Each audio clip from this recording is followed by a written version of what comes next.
In this step-by-step tutorial, I will teach you how to set up a shipping profile on Shopify. The entire process is very straightforward and only requires a few actions on your part.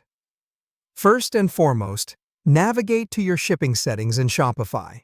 You can easily access this by first going to your Shopify admin page and then directly to Settings.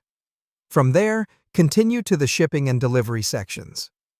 The process begins in this specific area.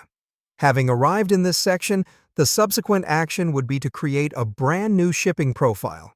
This is readily accomplished by clicking on the button labeled Create New Profile. Here, you will need to select a name for your profile. It could be anything ranging from standard shipping to heavy items, depending on what best describes your needs or services. An essential part of the profile is the Products section. In this area, there's an option that says Add Products. What you need to do here is simple. Click on it and proceed to select each of the items that will be shipping under this newly created profile.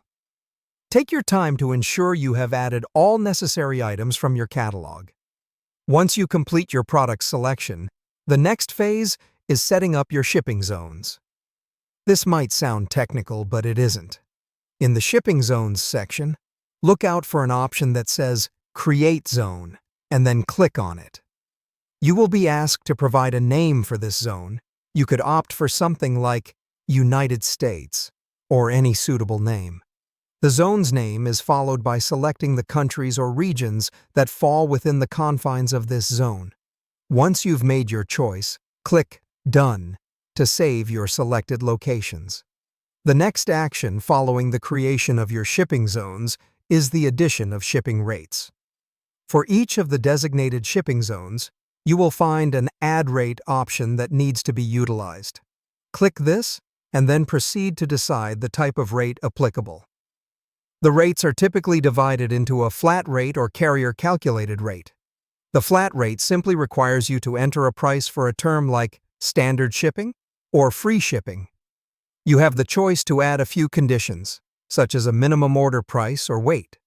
A carrier-calculated rate, on the other hand, uses rates directly from a carrier or an installed app. You need to ensure that the product weight has been added before you can use this rate option. Once you've concluded setting up each rate, just click Done to save your preferences. And there you have it. Setting up a shipping profile on Shopify isn't as complicated as it may have initially seemed, isn't it?